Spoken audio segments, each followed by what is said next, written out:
یہ دجال آئے گا، پھر اس کے بعد حضرت عیسیٰ علیہ السلام آئیں گے جو دجال کو قتل کریں گے، پھر اس کے بعد یاجوج ماجوج آئیں گے، پھر یاجوج ماجوج ختم ہوں گے، پھر عیسیٰ علیہ السلام کی وفات ہوگی، اور پھر اس کے بعد 10 اور نشانیاں سامنے آئیں گی، پھر اور کچھ نشانیاں ہوں گی کہ جس میں سورج مشرق کی بجائے مغرب سے، ایسٹ کی بجائے ویسٹ سے نکلے گا. پھر اسی طرح 3 بڑے زلزلے آئیں گے، اور جو بڑے کانٹیننٹس ہیں وہ کٹ کے الگ ہو جائیں گے، یعنی زمین کا جو پورا ایک فارمیٹ ہے یا نقشہ ہے وہ تبدیل ہو جائے گا. پھر اسی طرح یہ ہے کہ اسموک اٹھے گا جو لوگوں کو حشر کے میدان کی طرف لے چلے گا. پھر اسی طرح اور بھی بہت سی نشانیاں بتائی گئی ہیں جن کے بتانے کے اس وقت میرے پاس ٹائم نہیں. ایک کتاب ہے قیامت کی نشانیاں، اگر آپ اس کو پڑھ لیں تو آپ کو بہت سی باتیں پتہ چلیں گی. چھوٹی بڑی تقریباً 60 سے زیادہ نشانیاں ہیں جو ہوں گی. پھر اس کے بعد انشاءاللہ تعالی قیامت آ جائے گی. جب قیامت آئے گی تو سب سے پہلے سور پھونکا جائے گا. آپ کو سور کے بارے میں پتا ہے کہ کیا چیز ہے؟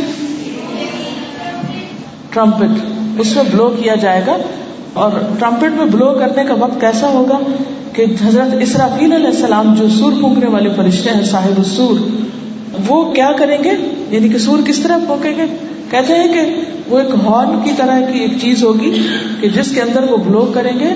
حدیث میں آتا ہے کہ انہوں نے اپنا منہ کے اندر ہوا بھر رکھی ہے، جیسے ہوتا ہے نا جب پھونکنا ہوتا ہے جیسے ہم ایسے کر لیتے ہیں منہ کو، اور ہاتھ میں اس کو پکڑا ہوا ہے اور کان لگائے ہوئے ہیں کہ کس وقت اللہ تعالیٰ حکم دے اور سور پھونک دیا جائے. تو اللہ سبحانہ و تعالیٰ کے حکم سے وہ سور پھونکیں گے، اور سارے زندہ لوگ جو بھی دنیا میں ہوں گے وہ سارے کے سارے فوت ہو جائیں گے، اور وہ سخت گھبراہٹ کا وقت ہوگا. سور پھونکنے کے بعد کیا ہوگا؟ صرف انسان نہیں بن جائیں گے بلکہ ساری مخلوق ختم ہو جائے گی. سمندروں کی آگ بھڑک اٹھے گی، یعنی جتنے بھی بڑے بڑے اوشنز ہیں یا سمندر ہیں وہ اذا البحار فجرت، بھڑک اٹھیں گے، پھٹ جائیں گے.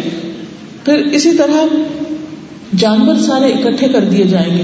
زمین پر شدید قسم کے زلزلے آ رہے ہوں گے، اور پہاڑ اپنی جگہ سے چل پڑیں گے. پہاڑ کیسے ہو جائیں گے؟ دھلی ہوئی روئی کی طرح، رنگین روئی کی طرح ہو جائیں گے. اور اس طرح سارے کے سارے لوگ ختم، اور ستارے ٹوٹ جائیں گے، سورج چاند بے نور ہو جائیں گے، اور اس طرح ہر چیز ختم ہو جائے گی. اور اس کے بعد جب تک اللہ چاہے گا انسانوں کو مارے رکھے گا. پھر دوبارہ سور پھونکا جائے گا، پھر لوگ اپنی اپنی قبروں سے نکل اٹھیں گے اور اٹھ کر حشر کے میدان کی طرف بھاگنے لگیں گے جہاں ان کا حساب کتاب ہوگا.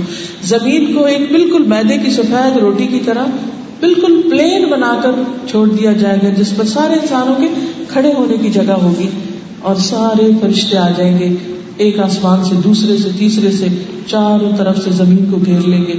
50,000 سال کا وہ دن ہوگا حشر کا میدان، جس میں وہ انتظار کر رہے ہوں گے کہ کس وقت اللہ سبحانہ وتعالیٰ ہمارا حساب لے. پھر حضرت آدم کے پاس جائیں گے، حضرت نوح کے پاس جائیں گے، حضرت ابراہیم، حضرت موسیٰ، حضرت عیسیٰ کے پاس، لیکن وہ انکار کر دیں گے کہ ہم اللہ تعالیٰ سے کچھ نہیں کہہ سکتے، آج ہمیں اپنی جان کی فکر ہے. پھر حضور صلی اللہ علیہ وسلم کے پاس آئیں گے. اس وقت اللہ سبحانہ وتعالیٰ ان کو اپنی ایسی حمد سکھائیں گے جو اس سے پہلے کبھی نہ سکھائی ہو. پھر وہ اللہ تعالیٰ کی تعریف کریں گے. اللہ سبحانہ وتعالیٰ فرمائیں گے کہ اب اٹھیں، مانگے، جو آپ مانگیں گے دیا جائے گا. تو آپ یہ ریکویسٹ کریں گے، شفاعت کریں گے کہ یا رب العالمین حساب شروع کیا جائے. پھر حساب شروع ہوگا، اور اللہ سبحانہ وتعالیٰ اتنی تیزی سے حساب لیں گے سب کا کہ جیسے صبح سے لے کے دوپہر تک سب کا حساب تمام ہو جائے گا. سب سے پہلا حساب جس کا ہوگا وہ علماء ہوں گے، یعنی جن کے پاس نالج ہے، ان کا حساب جلدی ہوگا، وہ جلدی فارغ ہو جائیں گے. اور جتنا جتنا آپ سیکھتے چلے جاتے ہیں اتنا اتنا آپ کا وہاں کھڑا ہونا کم ہوتا چلا جائے گا، اور آپ جلدی فارغ ہو جائیں گے. دنیا میں بھی آپ دیکھیں کہ جو لوگ بہت پڑھ لکھ جاتے ہیں پھر ان کے ساتھ VIP ٹریٹمنٹ ہوتی ہے، ان کے ہر کام جلدی ہو جاتے. اسی طرح جو لوگ دنیا میں نیک کام کریں گے آخرت میں ان کا حساب کتاب جلدی ہوگا. پھر شہیدوں کا ہوگا، پھر اور نیک لوگوں کا ہوگا.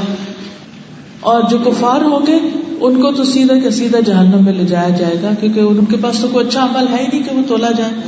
بہرحال پھر اس کے بعد جو جس چیز کو ڈیزرو کرتا ہوگا اس کے مطابق جنت میں جائے گا. حساب کے بعد لوگ نبی صلی اللہ علیہ وسلم کے پاس حوض کوثر پہ جائیں گے اور وہاں پر پانی پیئیں گے، کیونکہ اتنی سخت پیاس لگی ہوگی سب کو، سخت گرمی اور تھکاوٹ کا دن ہوگا، ہر کوئی اپنے اپنے پسینے میں ڈوبا ہوا ہوگا.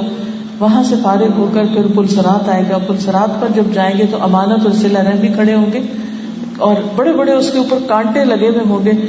کچھ لوگ آنکھ جھپکنے کی دیر سے گزر جائیں گے, کچھ لوگ بجلی کی رفتار سے گزریں گے, کچھ تیز ہوا کی طرح, کچھ اونٹ بھاگنے کی طرح, کچھ خود اپنے بھاگنے کی طرح, کچھ چل رہے ہوں گے, کچھ گھسٹ رہے ہوں گے.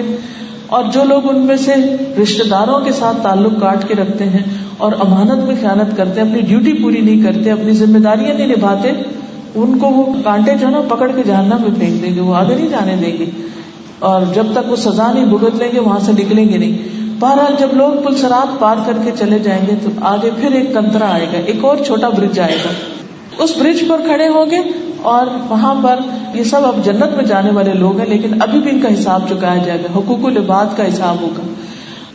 آپس میں ایک دوسرے کے لین دین ہوں گے, اس کی نیکیاں اس کو دی جا رہی, اس کی اس کو. اب اگر دنیا میں کوئی کسی کی غیبت کرتا ہے تو بے شک بہت نیک انسان اور اس کے پاس پہاڑوں برابر نیکیاں, لیکن جس کی غیبت کی اس کو اپنی نیکی دینی پڑے گی, اللہ یہ کہ وہ معاف کر دے. بہرحال وہ معافی تلافی ہوگی, پھر ایسا ایسا پھر جنت کی طرف نکلیں گے, سب کے دل دھو دیے جائیں گے, سب آپس میں بھائی بھائی بن جائیں گے. پھر نبی صلی اللہ علیہ وسلم سب سے پہلے انسان ہوں گے کہ جو جنت کا دروازہ کھٹکھٹائیں گے, اور پھر جنت کا داروغہ کہے گا کہ ہاں مجھے حکم دیا گیا تھا کہ آپ سے پہلے کسی کے لیے دروازہ نہ کھولے. پھر دروازہ کھلے گا, پھر سب لوگ جنت میں داخل ہو جائیں گے اور ہمیشہ ہمیشہ کے لیے وہاں رہنے لگیں گے. اور اسی طرح جو برے لوگ ہوں گے ان کو جہنم میں پھینک دیا جائے گا. جہنم کے 7 دروازے ہیں اور جنت کے 8 دروازے ہیں. کچھ لوگوں کو جنت کے ہر دروازے سے آواز آئے گی, اور کچھ لوگ ایسے ہوں گے کہ جن کو جہنم میں ان کے اعمال کے مطابق ان کے دروازے سے گزار کر اس لیول پر ان کو بھیج دیا جائے گا. تو پیاری بیٹیوں, پیاری بہنوں, یہ ہے وہ دن جو ہم سب پر آنا ہے, جس سے ہم بھاگ سکتے نہیں. اس کی تیاری ہمیں آج کرنی چاہیے. جو کچھ ہم کر رہے ہیں ہر کام کوالٹی کا کرنا چاہیے, اور اللہ سبحانہ تعالیٰ کو خوش کرنے کے لیے کرنا چاہیے. چاہے ہم کتنا بھی تھک جائیں, چاہے لوگ کچھ بھی اپریشیٹ نہ کریں, کوئی بھی ہمیں فائدہ نہ ہو, لیکن پھر بھی ہمیں اپنی آخرت کی فکر کرنی چاہیے. اور اس کے لیے سب سے پہلی چیز جس کا حساب ہوگا وہ نماز ہوگی. اپنی نمازوں کی پابندی اور